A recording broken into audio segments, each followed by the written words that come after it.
नमस्कार, मैं हूं आपके साथ यशस्वी शुक्ला और बात करेंगे 24 का चुनावी माहौल।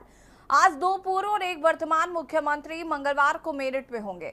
बसपा सुप्रीमो मायावती सुबह 11 बजे हापुड़ रोड पर जनसभा करेंगी, तो सपा के राष्ट्रीय अध्यक्ष अखिलेश यादव दोपहर 2 बजे सवाल खास विधानसभा के गांव हर्रा में बागपत लोकसभा सीट के प्रत्याशी के समर्थन में रैली करेंगे। वहीं मुख्यमंत्री योगी आदित्यनाथ का शाम 4 बजे शहर में रोड शो होगा। मुख्यमंत्री का रोड शो पुरानी दिल्ली चुंगी से दोपहर 4 बजे शुरू होगा।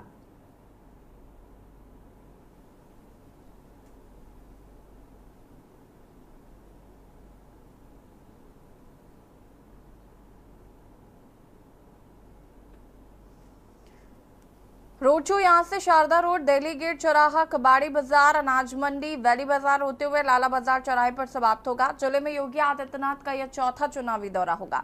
इससे पहले मोदीपुरम में आयोजित रैली में प्रधानमंत्री नरेंद्र मोदी और योगी आदित्यनाथ आ चुके हैं। सरजना के 24 क्षेत्र में आयोजित जनसभा में भी योगी आदित्यनाथ आए थे। किठौर के सिसौली में आयोजित जनसभा में भी योगी आदित्यनाथ आ चुके हैं। रोड शो के लिए सुरक्षा के कड़े प्रबंध किए गए हैं। जगह जगह मकानों की छतों पर पुलिसकर्मी तैनात किए गए। मुख्यमंत्री हेलीकॉप्टर से वैशाली ग्राउंड में बने हेलीपैड पर पहुंचेंगे। यहां से कार द्वारा दिल्ली चुंगी तक आएंगे। वहीं बसपा मुखिया एवं पूर्व सीएम मायावती हापुड़ रोड पर देवव्रत त्यागी की चुनावी सभा को संबोधित करके 10 यहां पर वोट मांगेंगी। मेरठ में उनकी पहले जनसभा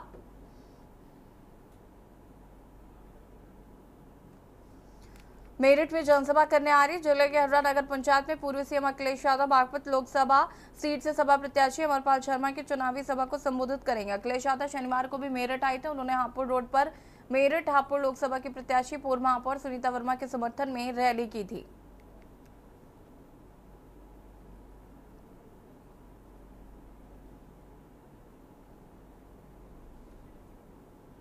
हमारे साथ राजू शर्मा संवाददाता मेरठ से जुड़ चुके हैं और पुष्पेंद्र शर्मा जी वरिष्ठ पत्रकार हमारे साथ जुड़ चुके हैं। राजू, सबसे पहले अगर हम बात करें तो दिग्गजों का जमावड़ा मेरठ में इन दिनों लगा हुआ है और जिस तरीके से मुख्यमंत्री योगी आदित्यनाथ की ताबड़तोड़ रैलियां मेरठ में देखने को मिल रही हैं, क्या कुछ सियासी समीकरण जो है वो बनते हुए नजर आ रहे हैं मेरठ में? बिल्कुल, देखिए ये आज मेरठ का जो सियासी पारा है बहुत हाई है, क्योंकि आज मेरठ की धरा पर, क्रांति धरा पर हम कहेंगे कि बड़े बड़े जो दिग्गज है वो जनसभा करने के लिए पहुंच रहे हैं, रोड शो करने के लिए पहुंच रहे हैं। चाहे सीएम योगी आदित्यनाथ की बात हो, वो अरुण गोविल के पक्ष में एक बड़ा जो रोड शो है वो मेरठ के शहर के बीचों बीच करने वाले हैं। पुराना शहर इसको कहा जाता है, चाहे कबाड़ी बाजार की बात हो या अन्य जो जगह है वहां की बात हो, भीड़ भाड़ वाला है पूरा एरिया है। यहाँ पर आज सीएम योगी पहुंचेंगे और एक बड़ा जो रोड शो है वो करेंगे और संदेश देंगे कि राम को हम लाए थे और यहाँ मेरठ से भी हमने राम के अवतार यानी कि अरुण गोविल को उतारा है और आप सभी को वोट कर इन्हें विजयी बनाना है। ये संदेश आज मेरठ की धरा से देने वाले हैं। वहीं बसपा सुप्रीमो मायावती भी आज बीएसपी प्रत्याशी देवव्रत त्यागी के समर्थन में एक बड़ी जो जनसभा है उसे संबोधित करने के लिए कुछ ही देर बाद मेरठ पहुंचेंगी। ग्राम मल्लीपुर में एक बड़ी जो जनसभा है उसका आयोजन किया गया है। भारी तादाद में जो कार्यकर्ता है वो बसपा सुप्रीमो को सुनने के लिए वहाँ एकजुट होने शुरू हो गए हैं। तो कहीं ना कहीं अब ये माना जा रहा है कि पश्चिम उत्तर प्रदेश का जो केंद्र है मेरठ, वहाँ आज जो राजनीतिक पारा है वो बड़ा हाई होने वाला है। अखिलेश यादव भी मेरठ की धरा से ही बागपत के जो प्रत्याशी है शर्मा जी, उनके पक्ष में एक बड़ी जो जनसभा है उसे संबोधित करेंगे और उनके पक्ष में वोट करने की अपील करेंगे। वहीं सीएम योगी आदित्यनाथ का भी बागपत का कार्यक्रम है, वो राजकुमार सांगवान एनडीए के जो प्रत्याशी है उनके समर्थन में वहां पर एक बड़ी जो सभा है उसे संबोधित करेंगे। तो कुल मिलाकर माना जा सकता है कि क्रांति धरा पर आज जो बड़े दिग्गज है वो पहुंच रहे हैं और एक जो बड़ी रोड शो की बात हो, जनसभा की बात हो, वो यहाँ पर करने वाले हैं और सियासी जो पारा है वो हाई यहाँ पर नजर आने वाला है। क्योंकि ऐसी दूसरे चरण का जो मतदान है अब से 2 दिन बाद वो थम जाएगा। कल शाम को मतदान जो प्रचार है वो थम जाएगा और उसके 2 दिन बाद यानी कि 26 अप्रैल को मतदान होगा। मतदाता अपना मत का प्रयोग करेंगे और अपना जो सांसद है वो चुनेंगे। क्योंकि मेरठ की क्रांति धरा से ही जो पश्चिम यूपी की जो बयार है वो शुरू होती है और यहीं से जो जीत कर जाता है उसकी ही सरकार बनती है, ऐसा भी कहना है। क्योंकि मेरठ का हसनपुर जो है वो विधानसभा, वहां से जो विधायक बनता है उसकी यूपी में सरकार बनती है। तो कहीं ना कहीं मेरठ को इसलिए भी अहम माना गया है, और राम मंदिर से भी इस मेरठ की सीट को जोड़कर देखा जा रहा है। इसीलिए जो बड़े बड़े दिग्गज है, चाहे सीएम योगी आदित्यनाथ की बात हो, वो चौथी बार, एक महीने में चौथी बार मेरठ की क्रांति धरा पर आ रहे हैं। अब से पहले 3 बार वो मेरठ के सिसोली की बात हो, या फिर सरदना के खेड़ा की बात हो, या फिर मोदीपुरम की बात हो, और आज या फिर मेरठ के शारदा रोड की बात हो, 4 कार्यक्रम माफ कीजिएगा, सीएम योगी आदित्यनाथ के मेरठ में होने वाले हैं। आज चौथा कार्यक्रम है और बड़ा एक रोड शो है वो होने वाला है। यस। ठीक है, वापस आते हैं आपके पास। पुष्पेंद्र शर्मा जी वरिष्ठ पत्रकार हमारे साथ जुड़े हुए। पुष्पेंद्र जी, अगर बात करें तो जिस तरीके से सारे दिग्गज बीजेपी के लगातार रैलियां कर रहे हैं, प्रचार प्रसार पे अपनी पूरी ताकत झोंक दी है, अगर हम पहले चरण की बात करें तो वोट प्रतिशत कम रहा, साथ ही साथ अब कहीं ना कहीं जिस तरीके से क्या कुछ बदलाव देखने को मिल सकते हैं, इस वजह से इतनी ताकत, मेरठ में ही 3-3 दौरे करना एक बड़ी बात है। आपको, साथी पैनलिस्ट और दर्शकों को मेरा नमस्कार। जी। जो आपने सवाल किया ये इस समय बहुत मौजूद है। और आप ये देखिए कि जो पहले चरण का मतदान हुआ, ये सही है कि उनकी सीटें 3 थी, लेकिन उनकी उम्मीदें ज़्यादा थी क्योंकि रालोद को उन्होंने साथ ले लिया था। लेकिन बावजूद उसके जब मतदान कम हुआ तो उसने भारतीय जनता पार्टी के माथे पर चिंता की लकीरें खींच दी। और मेरठ और जहां पहले मतदान हुआ वो इलाके कोई बहुत दूर नहीं है, सबका मिजाज एक सा है। ऐसे में भारतीय जनता पार्टी की सबसे बड़ी चिंता मतदान बढ़ाने को लेकर है। और जो मेरी जानकारी है, संघ जो अभी तक थोड़ा कम सक्रिय था, संघ को सक्रिय किया गया, भारतीय जनता पार्टी के सभी कार्यकर्ताओं को सक्रिय किया गया कि मेरठ में मतदान प्रतिशत बढ़ाया जाए। खास तौर पर जो कैंट विधानसभा क्षेत्र है जहाँ से भारतीय जनता पार्टी को लीड मिलती रही है आमतौर पर। देखिए, शहर में उनका विधायक नहीं है, भारतीय जनता पार्टी का दक्षिण में विधायक है, कैंट में विधायक है। तो वो चाहते हैं कि जहाँ से उनकी जीती हुई जगह है वहाँ से अगर मतदान प्रतिशत बढ़ जाए तो उसका लाभ मिलेगा। जहाँ मुख्यमंत्री योगी आज आ रहे हैं वो शहर क्षेत्र में लगता है और शहर का सघन इलाका है, लेकिन वो अगर मोटे तौर पे देखा जाए तो खास तौर पे वो भारतीय जनता पार्टी का गढ़ ही है। लेकिन जो उससे सटे हुए इलाके हैं वो मिश्रित आबादी वाले इलाके हैं, तो वहाँ पर आवागमन करना और इस रैली को इतनी धूप में आज के दिन तय करना, ये दर्शाता है कि भारतीय जनता पार्टी की चिंताएं कुछ बढ़ी हुई हैं और उन्हें कोई ना कोई फीडबैक ऐसा मिला है कि भाई ये सीट कहीं खतरे में ना पड़ जाए, और वो कोई भी कील काटा, मतलब सारे कील काटे वो दुरुस्त करना चाहते हैं। इसलिए मुख्यमंत्री योगी को बार बार मेरठ आना पड़ा। चाहे आपको याद होगा, जो अभी आपके रिपोर्टर भी बता रहे थे राजू, कि राजधना में आए, सिसौली में आए, बड़गांव गए, सहारनपुर के ठाकुरों की नाराजगी को दूर करने के लिए। और लेकिन कितनी हो पाई ये सबको मालूम है, क्योंकि जो मतदान प्रतिशत कम हुआ उसमें वो सारे क्षत्रिय बहुल गांव हैं जहां पर मतदान बहुत ही कम हुआ या हुआ ही नहीं, यानी वो लोग मतदान करने नहीं निकले।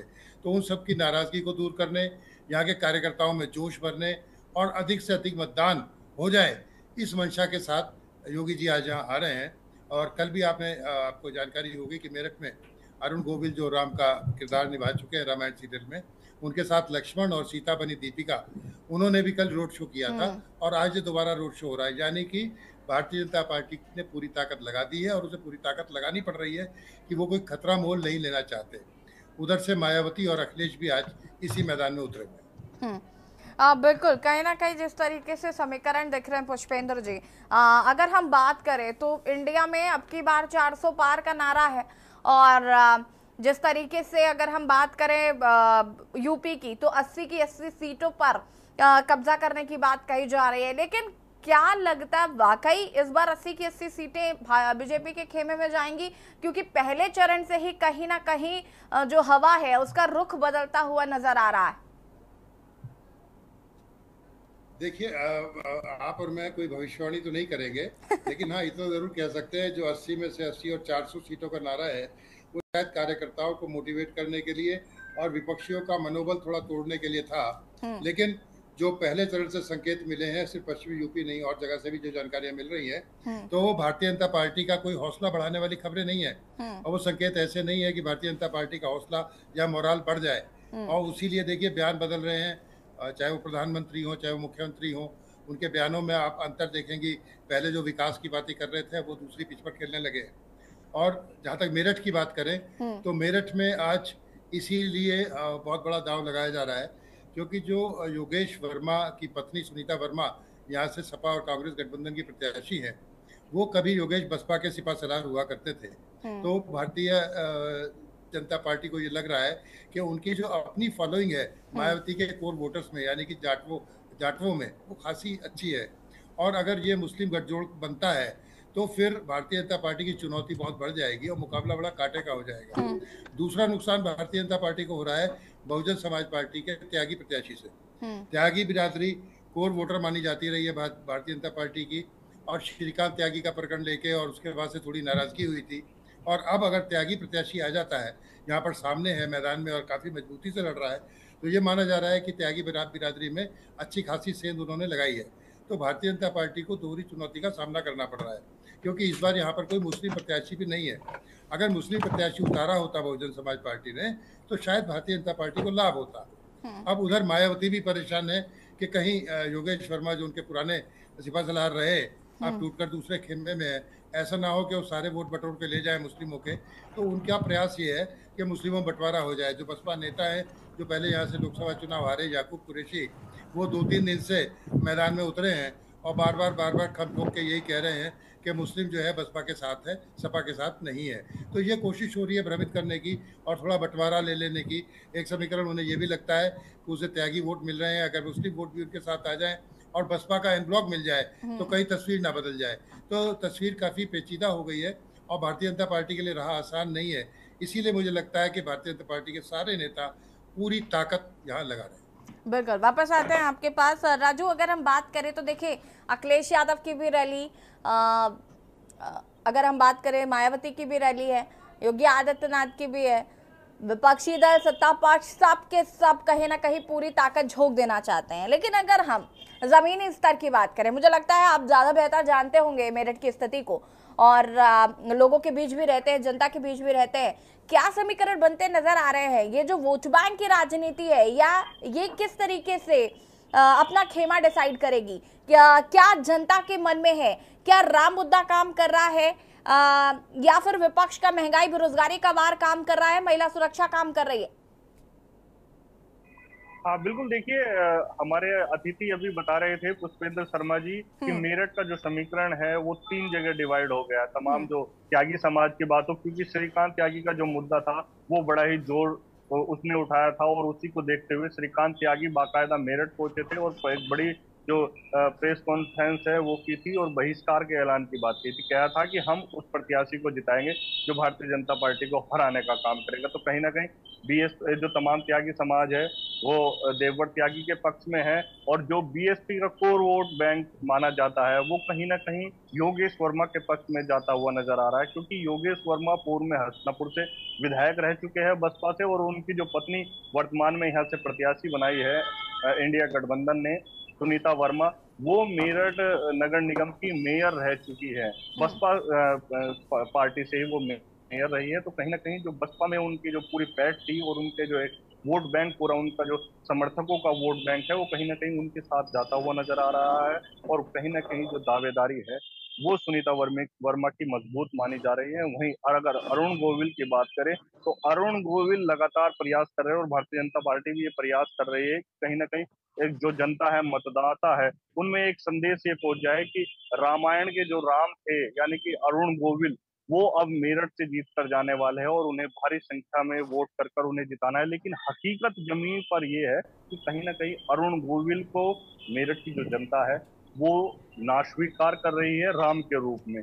इसी को देखते हुए कल मेरठ में एक बड़ा जो रोड शो है वो किया गया था। उसमें बाकायदा रामायण की जो सीता है वो पहुंची थी, लक्ष्मण पहुंचे थे और उनके साथ अरुण गोविल रोड शो में जो एक पूरा मंच तैयार किया गया था, रथ उस पर सवार थे और बाकायदा एक बड़ी जो रोड शो है उसका आयोजन किया गया था। संदेश देने का प्रयास था कहीं ना कहीं इस चुनाव को धार्मिक बना दिया जाए और धार्मिकता के आधार पर जो वोट है वो मतदाताओं के लिए ली जाए। लेकिन मतदाता बड़ा चतुर होता है, समझदार होता है, वो कहीं ना कहीं अरुण गोविल को भारी प्रत्याशी मान रहा है और कहीं ना कहीं अंदर खाने इसका विरोध भी नजर आ रहा है। इसलिए कहीं ना कहीं बीजेपी की जो टेंशन है वो इस सीट को लेकर बढ़ी हुई है और इसलिए लगातार चाहे सीएम योगी की बात हो और या बड़े जो लीडर है भारतीय जनता पार्टी के उनकी बात हो, कल खुद भारतीय जनता पार्टी के प्रवक्ता है वो मेरठ पहुंचे थे, और कृषि मंत्री है यूपी सरकार में वो शाही वो मेरठ पहुंचे थे, और एक बड़ी जो सभा है वो उन्होंने की थी, एक संदेश देने का प्रयास किया था। लेकिन कहीं ना कहीं ये जो सीट है उन्हें फंसती हुई नजर आ रही है, इसलिए तमाम जो बड़े दिग्गज है वो इस सीट पर लगा दिए, और इसको देखते हुए जो इंडिया गठबंधन है वो भी पूरे एड़ी चोटी का जोड़ लगाए हुए। अखिलेश यादव अभी आए थे, बड़ी एक रैली कर गए थे, हालांकि उसमें जो भीड़ पहुंचनी चाहिए थी वो उस स्तर की नहीं पहुंची थी। इस पर कहीं ना कहीं जो समाजवादी पार्टी के नेता थे वो कह रहे थे कि जो अब इस वक्त है गेहूं का कटान चल रहा है, इसलिए कहीं ना कहीं कुछ भीड़ जो है वो कम पहुंची है, लेकिन मतदान जो है वो मतदाता साइकिल के पक्ष में ही करेगा और सुनीता वर्मा को जिताकर संसद में भेजेगा। यस,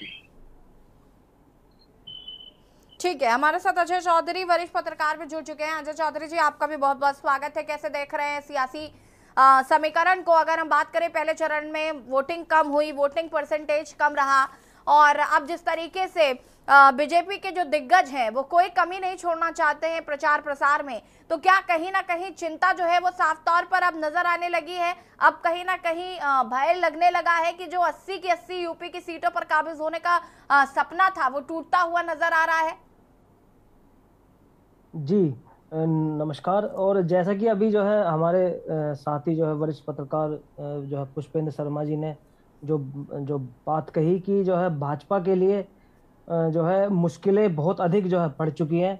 मुश्किलें इसलिए जो है बढ़ चुकी हैं क्योंकि जिस तरह से आप जो है आपने कहा भी कि जो मतदान जो हमारा पहले चरण में जो मतदान हुआ वह मतदान सीधा सीधा जो है बीजेपी के लिए अटकलें पैदा कर रहा है। बीजेपी की नाक में उसने दम कर दिया है, और जो प्रत्याशी जो है बीजेपी ने मेरठ से खड़ा किया है उसे लोग जो है बाहर का प्रत्याशी मानकर, बाहर का व्यक्ति मानकर अस्वीकार कर रहे हैं। और जो है लोग तो हमारे क्षेत्र का नहीं है, वो तो हमें छोड़कर जो है वापस मुंबई जो है चला जाएगा। तो उसी के लिए जो है इस तरह से तो जो है बीजेपी के लिए जो मुश्किलें बढ़ती हुई नजर आ रही हैं। और जिस तरह से अभी जो है छठी योगी जी की छठी जो है सभा जो है मेरठ में होने जा रही है, तो उससे सीधा सीधा संदेश ये जा रहा है कि इन पर इतना अधिक जो है प्रेशर बन चुका है, इतना अधिक इन पर जो है दबाव बन चुका है कि सूबे के जो है मुख्यमंत्री को मेरठ की ओर जो है रुख करना पड़ रहा है। और जनता भी जो है अभी अजय जी, ये बातें चल रही हैं, रुक करना पड़ रहा है। उससे ज्यादा बड़ी बात यह है कि बार बार रुक करना पड़ रहा है, रुक करना पड़ रहा है। बिल्कुल बार बार जो है मेरठ की तरफ आना पड़ रहा है। तो इससे सीधा सीधा जो है बीजेपी के लिए जो है संदेश है कि जो है यहाँ पर भी जो है कुछ ना कुछ जो है दूसरे चरण के मतदान में जो पहले चरण में देखने को मिला है, जो वोट प्रतिशत जो कम हुआ है जी जी कंटिन्यू करिए। खामियाजा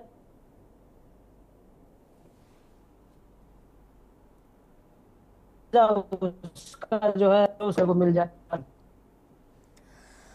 तो ये कि सभी लोग आज अखिलेश यादव जो है मेरठ में है, आज जो है बहन मायावती जी मेरठ में है, आज जो है योगी जी जो है मेरठ में है। तो आप इससे जो है मान सकते हैं कि मेरठ जो है में सभी जो है 86 लोग यहाँ पर आ चुके हैं, और मेन पिच जो है मेरठ को बनाकर आगे के चुनाव को साधने के लिए जो इनके प्रयास हैं उन पे जो है काम किया जा रहा है। देखते हैं अभी क्या जो होगा। और दो उप मुख्यमंत्री आज मेरठ पहुंच रहे हैं, तो मेरठ कितना इम्पोर्टेंट हो जाता है ये हमें समझना पड़ेगा। ये कहीं ना कहीं आज जनता भी खुद को बड़ा गौरवान्वित महसूस कर रही होगी कि आज हमारे दर पे दो पूर्व मुख्यमंत्री और एक मुख्यमंत्री आ रहे हैं। बिल्कुल बिल्कुल, ये वाकई में जो है जनता भी अपने आप को जो है इस भाई जनता को ये जो है लग रहा है कि जो लोग जो है हमारे पास आते नहीं थे और वो जो है इस चुनावी दौर में बार बार हम लोगों के पास आ रहे हैं, हम लोगों के आज आगे जो हमसे आगे जो है वोट मांग रहे हैं, तो हम लोग भी जो है महत्वपूर्ण स्थान रखते हैं। और जो या तो जो है अखिलेश यादव की बात की जाए तो अगर यहाँ से जो है जो योगेश जो वर्मा है, योगेश वर्मा भी जो है मजबूत स्थिति में जो है नजर आते हुए आ रहे हैं, क्योंकि पहले जो उनकी धर्मपत्नी है सुनीता, वे यहाँ पर महापौर रही हैं। और योगेश वर्मा भी यहाँ पर जो है गद्दावर जो है नेता यहाँ के कहे जाते हैं। अनुसूचित जाति जनजाति और जो है सपा का वोट बैंक उनके साथ है, क्योंकि वे भी जो है जाटव हैं। और इस वजह से जो है तो उन्होंने एक जो है वोट बैंक उनका अपना जो है प्रतिशत जो उनका वोट बैंक है वो पूरी तरह से उनकी तरफ रुझान हो रहा है। माया जो है पति भी आ रही हैं, और जो है यहाँ पर जिन्होंने सांसद प्रत्याशी के चुनाव लड़े हैं वे लोग भी जो है बसपा का साथ दे रहे हैं, बसपा के साथ खड़े हो रहे हैं। लेकिन मुस्लिमों का जो रुझान है, जो मुस्लिम वोट बैंक है, वो सपा की तरफ जो है जाता हुआ दिखाई दे रहा है। और जो हिंदू के जो वोट बैंक थे, जो त्यागी समाज का वोट बैंक है, ठाकुरों का जो वोट बैंक है, या जो है प्रजापतियों का वोट बैंक है, वो भी जो है कहीं ना कहीं मूवेबल हो रहा है। तो इससे जो है बीजेपी की जो है यहाँ पर समस्या और अधिक जो है बढ़ रही है। इसी वजह से बीजेपी के जो है बीजेपी से जो है मुख्यमंत्री हो, चाहे कोई जो है बड़े जो है उनके जो है नेता हो, वे सब मेरठ की तरफ आ रहे हैं। तो इससे सीधा सीधा अंदाजा है कि इनके लिए जो है परेशानी जो है बन चुकी है। और दूसरे चरण में जो है देखिए क्या होता है, और आगे तो जो है भविष्यवाणी हमें करना सही नहीं रहेगा। शुक्रिया चर्चा में शामिल होने के लिए। और बता दें आज की मेरठ में आज सजेगा चुनावी रण। जो तस्वीरें आ रही हैं, आज एक मुख्यमंत्री और 2 पूर्व मुख्यमंत्री आज जनता के बीच में कहीं ना कहीं यूपी का सियासी जो गणित है वो साधने की कोशिश साफ तौर पर की जा रही, क्योंकि पहले चरण में वोटिंग परसेंटेज काफी कम रहा, और जिसको लेकर अब लगातार सत्ता पक्ष भी और विपक्ष भी इस पर काम कर रहा है।